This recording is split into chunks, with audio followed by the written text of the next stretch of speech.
Let us start with question number 16। Question number 16 में ammonia excess chlorine के साथ react कर रहा है और सेकंड रिएक्शन जो दिया हुआ है उसमें अमोनिया Cl2 एक्सेस के साथ रिएक्ट कर रहा है। अब देखिए ये दो रिएक्शंस हैं, अमोनिया एक्सेस में है, फर्स्ट रिएक्शन में अमोनिया जिन एक्सेस, और हम इसको Cl2 के साथ ट्रीट कर रहे हैं। और जब हम इसको Cl2 के साथ ट्रीट करेंगे तो इस रिएक्शन में अमोनिया एक्सेस में है, अमोनिया -3 ऑक्सीडेशन स्टेट में है। क्लोरीन के साथ जब हम रिएक्ट करते हैं और जब अमोनिया एक्सेस में होता है तो यहाँ नाइट्रोजन गैस प्रोड्यूस होती है और Cl जो है 0 ऑक्सीजन स्टेट में ये हाइड्रोजन के साथ कंबाइन होकर HCl फॉर्म कर देता है और वो HCl जो एक्सेस में अमोनिया है उसके साथ कंबाइन होकर अमोनियम क्लोराइड प्रोड्यूस कर देता है। ठीक है, यानी gas A is N2 gas. जब हम अमोनिया को Cl2 एक्सेस के साथ ट्रीट करते हैं, अमोनिया को Cl2 गैस और Cl2 एक्सेस में ट्रीट किया जाता है, तो ये Cl2 एक्सेस अमोनिया को पहले तो N2 में भेजता है और फिर N2 के साथ फर्दर रिएक्ट करके ये NCl3 बना देता है और साथ में HCl गैस प्रोड्यूस हो जाती है। तो कंपाउंड B इज NCl3। तो A is a high reactive gas at room temperature, नहीं, nitrogen is a high unreactive gas at room temperature.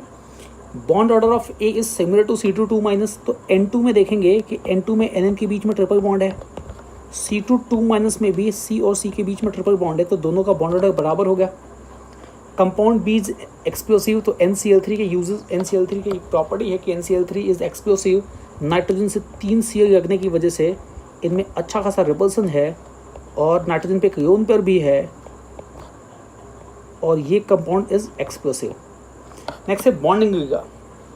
तो NF3 और NCl3 में अगर हम बॉन्डिंग की कंपेयर करें तो 3 Cl में आपस में रिपल्सन की वजह से बॉन्डिंग काफ़ी बढ़ जाता है and bonding is greater than bonding in NF3, तो डी ऑप्शन भी सही हो जाएगा। आते हैं क्वेश्चन नंबर 17 में। क्वेश्चन नंबर 17 में SO2 और PCl5 की रिएक्शन के बारे में कमेंट करना है। SO2 और PCl5 की रिएक्शन, तो SO2 प्लस PCl5 ये आपस में रिएक्ट करके SOCl2 एंड POCl3 बनाते हैं। SO2 प्लस PCl5 ये जब आपस में रिएक्ट कर रहे हैं तो ये POCl3 और SOCl2 बताते हैं। NCERT की रिएक्शन है, काफ़ी इंपॉर्टेंट रिएक्शन है। इसी का सिमिलर रिएक्शन आती है, अच्छा अभी देखते हैं उसको। It is a redox reaction, तो देखें सल्फर यहाँ +4 ऑक्सीडेशन स्टेट में है, फॉस्फरस +5 में है, यहाँ पे भी फॉस्फरस +5 में है, सल्फर +4 में ही है, तो यहाँ पे ऑक्सीडेशन स्टेट का चेंज नहीं है, तो it is not a redox reaction. One of the product is sulphuric chloride, तो SOCl2 को सल्फ्यूरिक क्लोराइड नहीं कहते, इसको थायोनिल क्लोराइड कहते हैं, thionyl chloride. Sulphuric chloride is SO2Cl2, so B option is wrong. Both the products on addition of water produces strongly acidic solution. तो देखिए POCl3 में जब हम वाटर ऐड करेंगे तो PLCl3 वाटर के साथ रिएक्ट करके इसकी हाइड्रोलिसिस हो जाएगी और HCl प्रोड्यूस हो जाएगा और साथ में H3PO4। HCl एक स्ट्रॉन्ग एसिड है तो solution will be strongly acidic due to presence of HCl।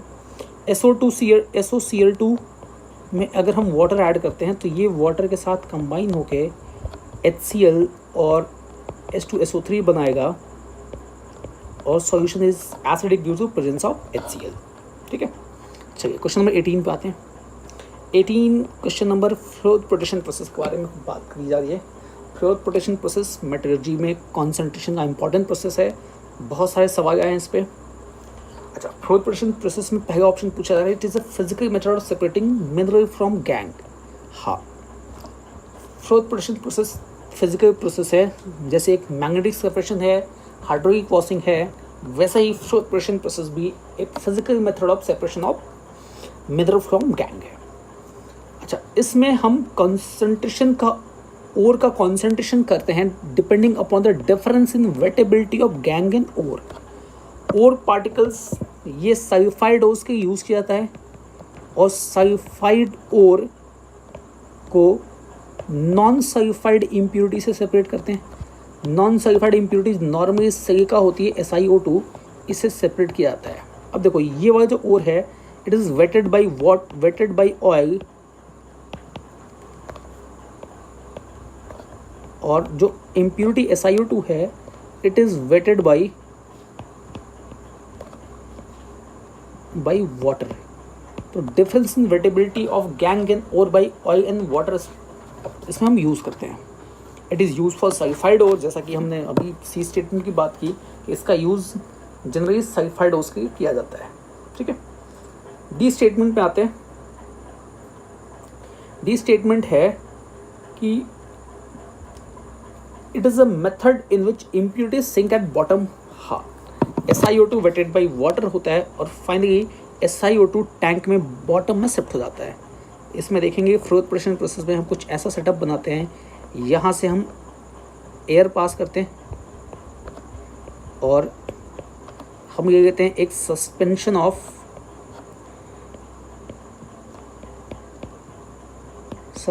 Of ore and water, और इसको ट्रीट करते हैं suspension of ore and water. इसमें हम कुछ पाइन ऑयल ऐड कर देते हैं और साथ में कुछ फ्लो स्टेबलाइजर्स भी ऐड कर दिए जाते हैं, और इसके साथ हम सोडियम इथाइल जैंथेट ऐड कर देते हैं। सोडियम इथाइल जैंथेट, और ये कलेक्टर का काम करता है। और इसके साथ हम फ्लोट स्टेबलाइजर्स भी ऐड करते हैं, जैसे aniline and cresol, aniline and cresol as float stabilisers. और इसको कंटिन्यूसली चर्न किया जाता है एक पैडल व्हील से। देखते हैं ओर पार्टिकल्स, सल्फाइड ओर जो होता है वो ऑयल से वेट होता है और इम्प्योरिटी जो होती है वो नीचे बॉटम में सेटल डाउन कर जाती है, और जो सल्फाइड ओर है वो बबल्स में, यहाँ जो एयर बबल्स फॉर्म होता है उस बबल्स के फॉर्म में इस चैम्बर के ऊपर, कंसंट्रेशन सेल के ऊपर इकट्ठा हो जाता है। ठीक है, नेक्स्ट क्वेश्चन नंबर 19 देखते हैं।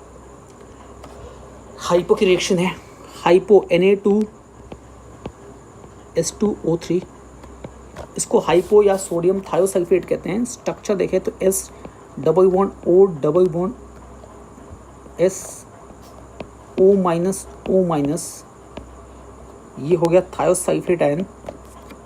और यहाँ पे देखेंगे थायोसल्फेट आयन में सल्फर सल्फर का डबल बॉन्ड है। ठीक है, अब देखो थायोसल्फेट आयन को जब हम Cl2 के साथ ट्रीट करते हैं तो Cl2 एक स्ट्रॉन्ग ऑक्सीडाइजिंग एजेंट है, तो इसको ऑक्सीडाइज करता है सल्फर के हाई सॉल्वेंट स्टेट में। यही सेम काम Br2 करता है और KMnO4 भी यही सेम काम करते हैं।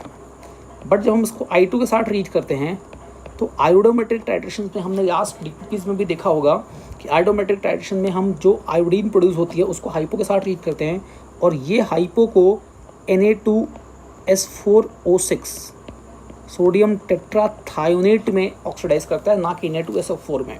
ठीक है, तो देखेंगे इसका इन सब का SRP काफ़ी ज़्यादा है। KMnO4 1.51, Cl2 का SRP इज़ 1.36 एंड Br2 का SRP इज़ 1.09।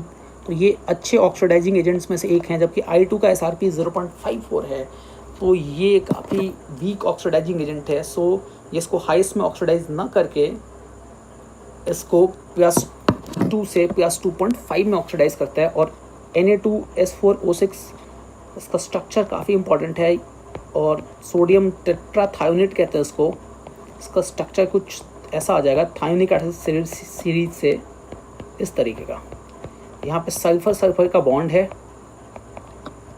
और 4 सल्फर आपस में जुड़े हुए हैं। बीच वाले सल्फर पे एक 2 लोन पेयर्स हैं और साइड वाले सल्फर पे कोई लोन पेयर नहीं है। ठीक है, चलिए क्वेश्चन नंबर 20 देखते हैं। क्वेश्चन नंबर 20 में aluminium and zinc metal evolve hydrogen with NaOH solution. हाँ, एल्यूमिनियम एंड जिंक ये दोनों एम्फोटेरिक हैं, तो एम्फोटेरिक होने की वजह से ये एसिड के साथ भी रिएक्ट करता है और बेस के साथ भी। तो जिंक को जब हम NaOH के साथ ट्रीट करते हैं तो जिंक प्लस NaOH ये आपस में रिएक्ट करता है। अब देखो जिंक 0 ऑक्सीडेशन स्टेट में है। जिंक जब भी रिएक्ट करेगा तो पॉजिटिव ऑक्सीडेशन स्टेट में कंपाउंड बनाएगा, यानी खुद का 0 से plus oxidation state +2 oxidation state में ऑक्सीडेशन करेगा तो किसी न किसी का रिडक्शन होना चाहिए। यहाँ हाइड्रोजन का रिडक्शन होता है और H2 प्रोड्यूस होता है, और जिंक ऑक्सीडाइज होकर जिंक ऑक्साइड बनाता है, और zinc oxide being amphoteric in nature ये NaOH के साथ रिएक्ट करके ZnO + NaOH Na2 ZnO2 बना देता है, जिसको हम कह सकते हैं ये सोडियम जिंकेट है। ऐसे ही एल्यूमिनियम भी NaOH के साथ रिएक्ट करके, NaOH के साथ जब एल्यूमिनियम रिएक्ट करेगा तो ये भी हाइड्रोजन प्रोड्यूस करता है और NaAlO2 sodium Meta aluminate produce कर देता है, सोडियम मेटा एल्यूमिनेट। ठीक है, next, several non metal such as phosphorus, sulphur and chlorine yield a hydride instead of hydrogen gas from PH3 from NaOH। तो देखिए, several non-metals yield a hydride instead of H2 gas from NaOH। तो phosphor sulphur को जब हम treat करेंगे, sulphur NaOH के साथ treat करने के बाद ये एक प्रोडक्ट तो देता है S-2 और दूसरा Na2, इसको हम ऐसा लिखते हैं S-2 की बजाय Na2S, और दूसरा हो जाएगा Na2S2O3। ठीक है, फॉस्फरस को ट्रीट करते हैं, तो फॉस्फरस को ट्रीट करेंगे जब हम NaOH के साथ, तो NaOH के साथ रिएक्शन करके फॉस्फरस PH3 हाइड्राइड अपना और NaH2PO2 प्रोड्यूस करते हैं। क्लोरीन के साथ ट्रीट करेंगे तो डाइल्यूट एंड कंसंट्रेट कंडीशन में डिफरेंट प्रोडक्ट्स प्रोड्यूस होते हैं। ठीक है, तो स्टेटमेंट 1 तो सही है। Statement 2, several non metals such as this PSCl yield a hydride instead of H2 gas from NaOH, तो ये ऑप्शन भी सही है। देखेंगे कि ये जो Na2S है और PH3 है, PH3 तो यहाँ सीधे फॉस्फरस का हाइड्राइड है, ऐसा बोल सकते हैं, और Na2S को देखेंगे तो ये Na2S आया कहाँ से, तो H2S फॉर्म हुआ था जो NaOH के साथ रिएक्ट करके Na2S प्रोड्यूस कर दिया।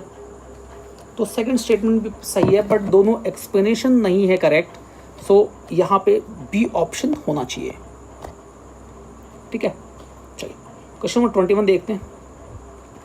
21 क्वेश्चन में ऐसा है कि lead tin and bismuth are purified by equation method. तो देखो, लेड टिन और बिस्मथ, इन तीनों का मेल्टिंग पॉइंट काफ़ी कम होता है, और कम मेल्टिंग पॉइंट की वजह से इनको इक्वेशन मेथड से हम सेपरेट प्योरीफाई करते हैं, ये एक फैक्ट है। Next, lead tin bismuth have low melting point as compare to impurity. तो हाँ, अब देखो, इनका खुद का मेल्टिंग पॉइंट कम है और इसमें जो प्रेजेंट इम्प्योरिटीज है उसका मेल्टिंग पॉइंट ज़्यादा है, दैट्स वाई हम इनका सेपरेशन किससे करते हैं, तो इनके लिए जो हम सेपरेशन करते हैं वो कौन सा मेथड है, दैट इज इक्वेशन मेथड। तो स्टेटमेंट 1 जो है वो कह रहा है कि lead and bismuth are purified by equation method, और सेकंड स्टेटमेंट जो है वो बता रहा है कि हाँ, इनका मेल्टिंग पॉइंट इम्प्योरिटीज से कम होता है, इसी की वजह से हम इनका सेपरेशन करते हैं। ठीक है, तो वन स्टेटमेंट, सेकंड स्टेटमेंट का स्टेटमेंट 1 सेकंड और स्टेटमेंट 2 दोनों सही है, साथ में स्टेटमेंट 2 स्टेटमेंट 1 को एक्सप्लेन भी कर रहा है। ठीक है, चलिए नेक्स्ट क्वेश्चन नंबर 22 देखते हैं। हाँ, 22 अभी हमने ये रिएक्शन देखी थी थोड़ी देर पहले जब H2O2 वाला सवाल था, तो उसी में ये रिएक्शन आई थी, अब ये दोबारा आ रही है। इसमें देखो, PbO2 लेड का +4 ऑक्सीडेशन स्टेट में ऑक्साइड है, इसको हम सल्फ्यूरिक एसिड के साथ ट्रीट कर रहे हैं, और सल्फ्यूरिक एसिड के साथ ट्रीटमेंट के बाद PbSO4 बन रहा है, और O2 और H2O2 प्रोड्यूस हो रहा है, इंपॉर्टेंट H2O प्रोड्यूस हो रहा है, इंपॉर्टेंट रिएक्शन है। यहाँ पे देखेंगे H2SO4 +6 ऑक्सीडेशन स्टेट में, सल्फेट जो फॉर्म हुआ इसमें भी सल्फर +6 ऑक्सीडेशन स्टेट में, तो सल्फर के ऑक्सीडेशन स्टेट में कोई चेंज हुआ नहीं है, तो H2SO4 ना यहाँ ऑक्सीडाइजिंग एजेंट का काम कर रहा है, ना ही रिड्यूसिंग एजेंट का काम कर रहा है, ये केवल एसिड बेस का काम कर रहा है, यहाँ इसका रेडॉक्स बिहेवियर नहीं है। ठीक है, PbO2 इज कंसिडर्ड एज, अच्छा second PbO2 if PbO2 is considered as red peroxide, अगर हम PbO2 को रेड peroxide कंसिडर करते हैं, बट ऐसा होता नहीं है, ये होता है Pb+4 और O2, Pb+4 and 2O-2 के फॉर्म में होता है। हाँ, अब देखो स्टेटमेंट 2 कह रहा है कि अगर हम PbO2 को peroxide कंसिडर करते तब above reaction is an example of disproportionation reaction. तो देखो अगर हम इसको ऐसा कंसिडर करते Pb+2 O2-2, ऐसा होता नहीं, ये कंसिडरेशन रॉन्ग है, बट अगर हम करते ज़बरदस्ती तो इस रिएक्शन में देखेंगे कि ये H2SO4 के साथ रिएक्शन के बाद PbSO4 plus O2 plus H2O बनाएगा। अब देखो O2 2 माइनस यानी ऑक्सीजन का ऑक्सीजन स्टेट यहाँ -1 हो गया, और यहाँ O2 में 0 है और H2O2 में -2 है, तो ऑक्सीजन -1 से ऑक्सीडाइज भी हो रहा है और रिड्यूस भी हो रहा है, ऑक्सीजन इज बीइंग डिस्प्रपोर्शनेटेड, सो हम इसको डिस्प्रपोर्शनेट रिएक्शन कह सकते हैं। ठीक है, चलिए कॉम्प्रिहेंशन 1 देखते हैं।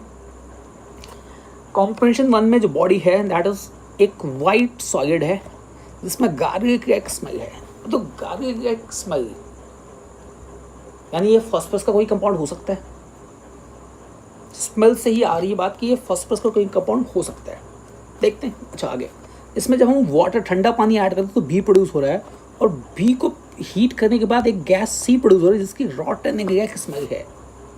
सी की जो स्मेल है that is रॉटन exact smell, sorry रॉटन fish smell. तो रॉटन फिश स्मेल जो होती है दैट इज ऑफ pH3, और इसी के सिमिलर एक रॉटन एग स्मेल है दैट इज ऑफ H2S, यानी सी गैस इज pH3। ये तो आइडेंटिफाई होगी इसकी स्मेल से, सी गैस अगर pH3 है मतलब कंपाउंड फॉस्फरस का होना चाहिए। ठीक है, अब एक कंपाउंड के बारे में बात की जा रही है, तो ए में हम ठंडा पानी ऐड कर रहे हैं तो बी बन रहा है, बी को गर्म करने पर गैस सी प्रोड्यूस हो रही है, यानी बी हीट करने के बाद सी प्रोड्यूस हो रहा है, और कंपाउंड फॉस्फरस का है। तो हाँ, अब देखो कंपाउंड ए P2O3 अगर होता है, अब इसमें ऑप्शन पे भी जा सकते हैं, डी ऑप्शन तो हो ही नहीं सकता, शुद्ध कूड़ा ऑप्शन है। ए ऑप्शन देखें तो ए ऑप्शन फॉस्फरस को ठंडे पानी के साथ हीट करेंगे तो कुछ वैसा खास प्रोडक्ट नहीं बनेगा, रेड में भी कोई प्रोडक्ट नहीं बनेगा। एक तो ऑप्शन P2O3 है जिससे हम आगे बढ़ सकते हैं।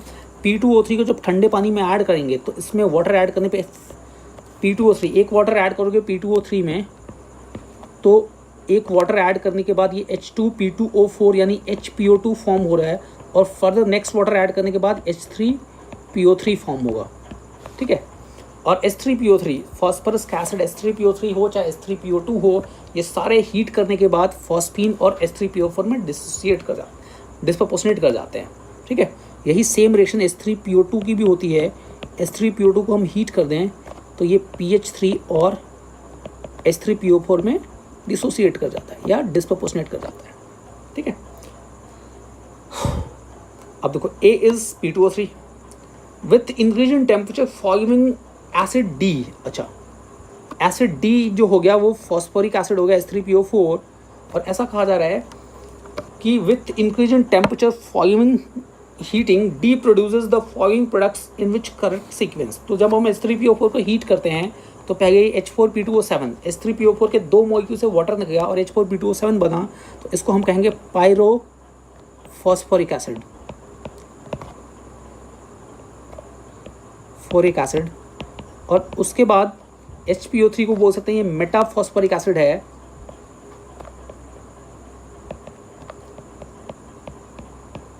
और P2O5 कह सकते हैं कि ये फॉस्फरस पेंटोक्साइड है, that is phosphorus P2O5 phosphorus pentoxide या फॉस्फरस का एनहाइड्रेट। ठीक है, चलिए नेक्स्ट। तो पहले पायरो, फिर मेटा, फिर anhydride of phosphoric acid. Next comprehension 2 पे आते हैं।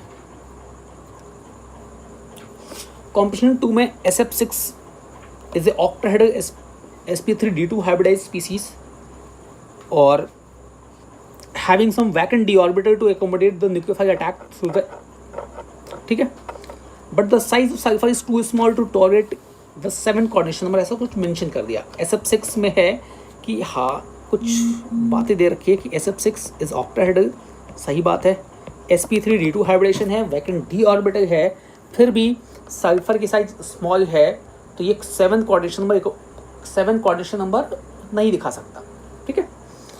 अच्छा ठीक है, ऐसे सल्फर की कुछ बात हुई। उसके बाद सीधे आ गए कि BeCl2 की हाइड्रोलिसिस करेंगे एसिडिक मीडियम में तो क्या बनेगा। तो पहले हम BeCl2 अच्छा खासा कोवेलेंट कैरेक्टर है ऐसा, इसकी जब हम हाइड्रोलिसिस करेंगे, इसको वाटर के साथ ट्रीट करेंगे, तो वाटर में H पार्ट है और OH पार्ट है। तो H और OH पार्ट, तो OH पार्ट कम इलेक्ट्रोनेगेटिव स्पीसीज़ को जाता है और H पार्ट ज़्यादा इलेक्ट्रोनेगेटिव स्पीसीज़ को जाता है।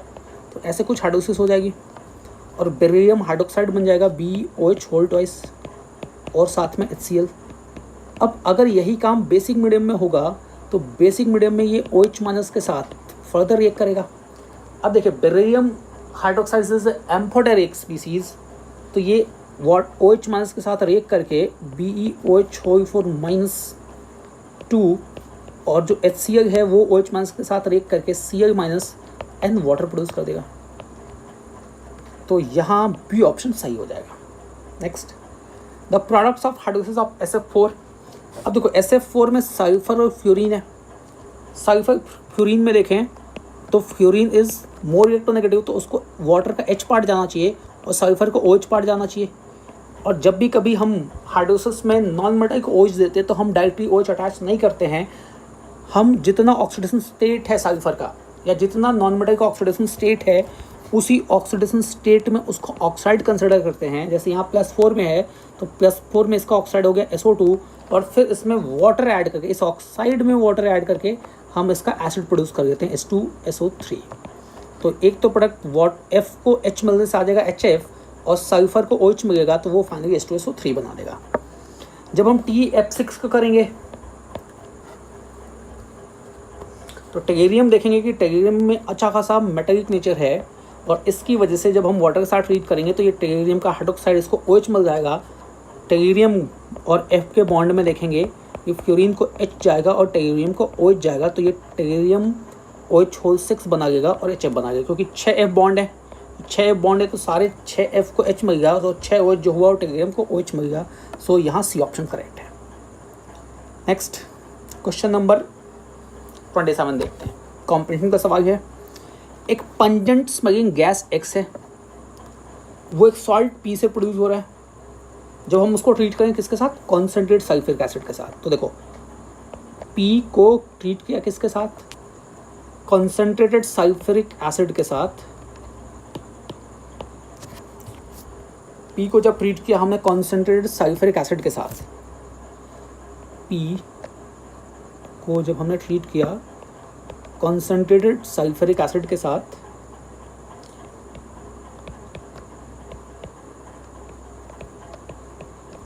तो एक पंजेंट स्मगिंग गैस X प्रोड्यूस हुई।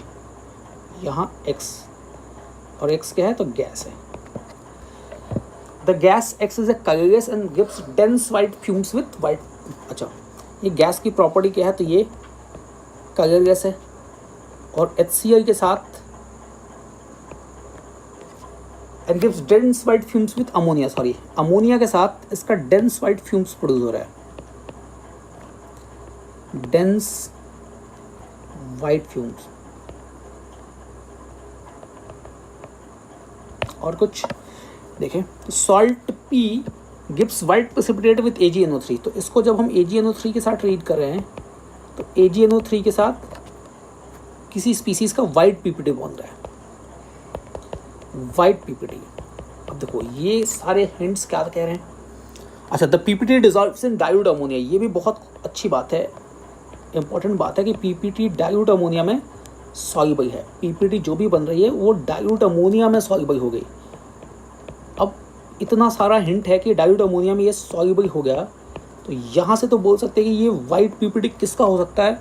तो भाई ये वाइट PPT केवल एक ही स्पीसीज़ का हो सकता है, वो है कौन, वाइट PPT ऑफ AgCl। और AgCl है यानी P में एनायन जो है वो Cl माइनस है और एनायन Cl माइनस है, और इसको जब हम कॉन्सेंट्रेटेड H2SO4 के साथ ट्रीट कर रहे हैं तो ये जो गैस X बन रही है दैट विल बी HCl, और HCl is a colourless gas और HCl अमोनिया के साथ डेंस वाइट फ्यूम्स भी दे रहा है, तो चीज़ें काफ़ी सेट हो जा रही हैं। अच्छा, which of the following is incorrect about gas, मतलब गैस X के बारे में कौन सा स्टेटमेंट इनकरेक्ट है।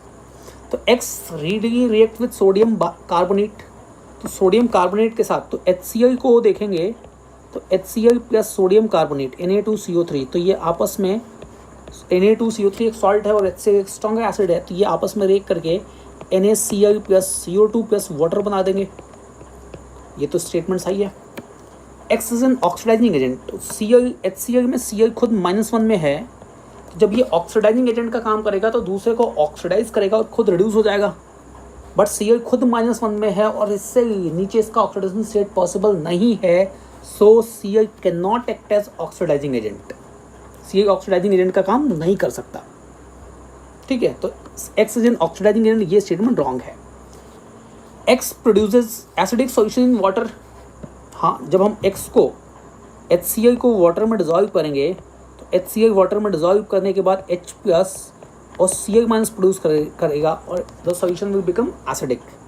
Next, X is not oxidise by ferric chloride, HCl जो है वो फेरिक क्लोराइड से ऑक्सीडाइज नहीं होता है, ये सही बात है। यहाँ पे नो रिएक्शन आती है क्योंकि ऑक्सीडाइज कौन हो सकता है, तो Cl माइनस ही हो सकता है और फेरिक क्लोराइड में पहले से Cl माइनस है, तो जब वो इसके अपने Cl माइनस को ऑक्सीडाइज नहीं कर पाया तो HCl से भी आए हुए Cl माइनस को ऑक्सीडाइज नहीं करेगा।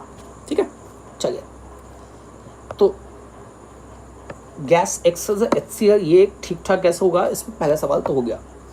अच्छा, gas Y reacts with hypo solution to produce gas X and species W। अब देखिए ज़रा, इसमें गैस Y मेंशन नहीं है।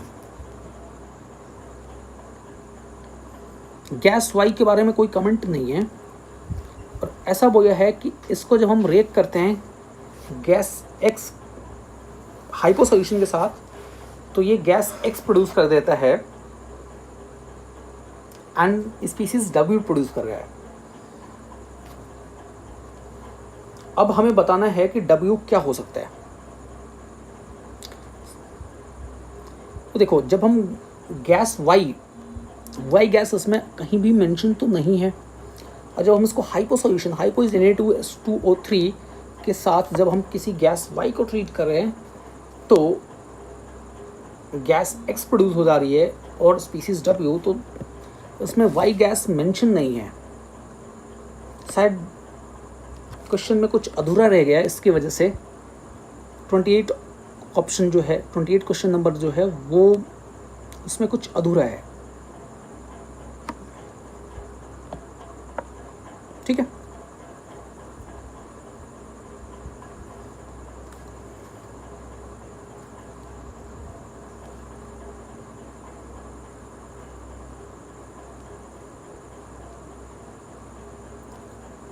चलिए,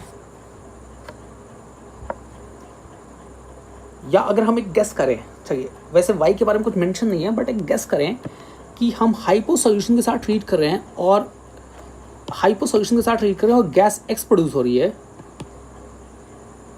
हाइपो के साथ प्रोड्यूस कर रहे हैं, हाइपो के साथ किसी गैस Y को ट्रीट किया, Na2S2O3 को ट्रीट किया किसी gas Y।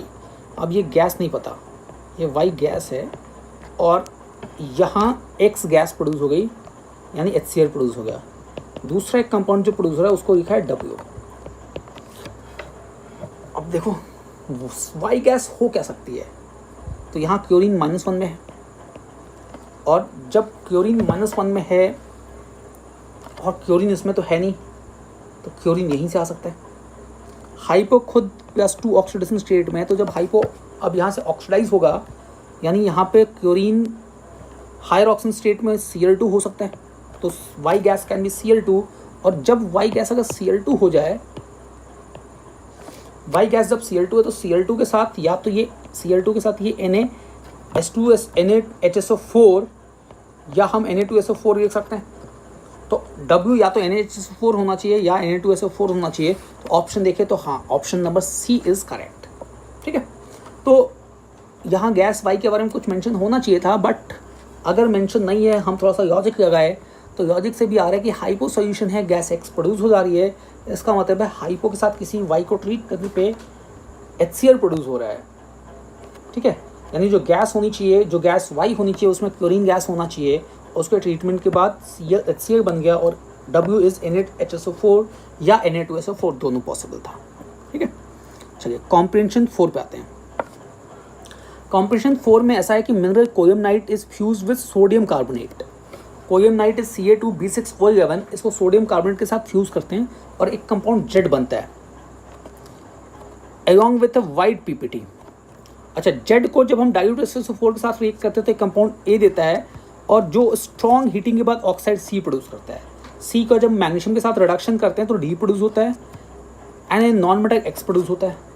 Treatment of chlorine on a mixture of ClC and carbon at high temperature gives A hydride E which is a fuming liquid along with a gas F। अच्छा, E is a uric acid. बहुत सारे data एक साथ दिया हुआ है। चलिए शुरू के डेटा स्टार्ट करते हैं। कोयम नाइट को अगर हम Na2CO3 के साथ जब फ्यूज़ करेंगे, कोयम नाइट के साथ जब हम फ्यूज़ करेंगे तो कंपाउंड जेड बन रहा है अलॉन्ग विद वाइट PPT। तो कोयम नाइट प्लस Na2CO3 को जब ट्रीट करते हैं तो कैल्शियम कार्बोनेट का वाइट PPT और Na2B4O7 और NaBO2 बनता है। ठीक है, अब इसमें ऐसा बोला है कि Z क्या हो सकता है, तो Z अब Na2B4O7 और NaBO2, तो यहाँ पे Z Na2B4O7 हो सकता है। Next, Z react with dilute SO4 to give a compound A। अब हम Z Na2B4O7 को जब हम डाइल्यूट SO4 के साथ ट्रीट करेंगे तो डाइल्यूट SO4 एक स्ट्रॉन्ग एसिड है और Na2B4O7 borax is a salt of weak acid. अगर हम इसके साथ ट्रीट करेंगे तो ये H3BO3 को बाहर H3BO3 वीक एसिड को बाहर करेगा और अपना सॉल्ट Na2SO4 फॉर्म करेगा। नेक्स्ट पार्ट देखें। अच्छा, ये हो गया कंपाउंड A। अच्छा, नेक्स्ट क्या बात कही है, which on strong heating gives an oxide C। तो जब हम H3BO3 को स्ट्रॉन्गली हीट करेंगे, H3BO3 स्ट्रॉन्ग हीटिंग के बाद ये B2O3 प्रोड्यूस करता है और B2O3 को यहाँ डेजिग्नेट किया हमने C से। अच्छा, C on reduction with magnesium produces D। तो हम B2O3 को जब मैग्नीशियम के साथ ट्रीट करेंगे तो B2O3 सॉलिड मैग्नीशियम के साथ मेटल के साथ रिडक्शन के ट्रीट करेंगे तो मैग्नीशियम एक स्ट्रॉन्गर रिड्यूसिंग एजेंट है, ये बोरॉन को रिड्यूस कर देगा एलिमेंटल बोरॉन में और खुद मैग्नीशियम का ऑक्साइड फॉर्म कर देगा। ठीक है, अच्छा, तो C को हमने जब मैग्नीशियम के साथ ट्रीट किया तो प्रोडक्ट बन गया मैग्नीशियम ऑक्साइड एंड बोरॉन। अब देखें इसमें से कौन सा, किसको हमने आगे क्या डिनोट किया। अच्छा, D, अच्छा producers D and non metal X। तो यहाँ देखेंगे नॉन मेटल तो यही है, तो ये नॉन मेटल X हो गया और ये हो गया D। अच्छा, फर्दर क्वेश्चन में on treatment of chlorine on a mixture of C and carbon at high temperature gives A hydride E। तो देखो B2O3 को जब हम कार्बन के साथ in presence of chlorine treat करते हैं हाई टेम्परेचर पे तो ये BCl3 बनाता है और CO प्रोड्यूस हो जाती है। यहाँ पे कार्बन यहाँ इसको रिड्यूस करता है और जो बोरॉन बना उस बोरॉन के साथ ये क्लोरीन जो है वो रिएक्ट करके BCl3 एंड CO बना देता है। ठीक है, नेक्स्ट, अच्छा, gives A hydride E which is a fuming liquid and along with A gas F। तो ये गैस F जो होगी वो CO हो गया और ये जो हाइड्राइड है दैट इज BCl3 और BCl3 के बारे में ऐसा भी मेंशन है कि it is a uric acid. तो BCl3 तो एक यूरिक एसिड का काम करता है। देखेंगे बोरॉन की बहुत सारी रिएक्शंस एक ही सवाल में कवर हो गई। तो Z में भी, तो Z इज बोरेक्स। ठीक है, Z देखें H3BO3 हो नहीं सकता, बेरियम कार्बोनेट है नहीं, बोरेक्स हो सकता है, Na3BO3, NaBO2 होता तो NaBO2 भी हो सकता है क्योंकि NaBO2 H2SO4 के साथ रिएक्ट करके H3BO3 ही प्रोड्यूस करता है। नेक्स्ट है कि A एंड C में भी, A और C में क्या हो सकता है। तो A देखेंगे, A यहाँ H3BO3 है और C यहाँ B2O3 है, तो it can be H3BO3 and B2O3। Next ENF will be, तो ENF क्या देख रहे हैं कि E is BCl3 and F is CO, तो BCl3 एंड CO। तो देखेंगे यहाँ पे बहुत सारी रिएक्शंस जो ग्रुप 30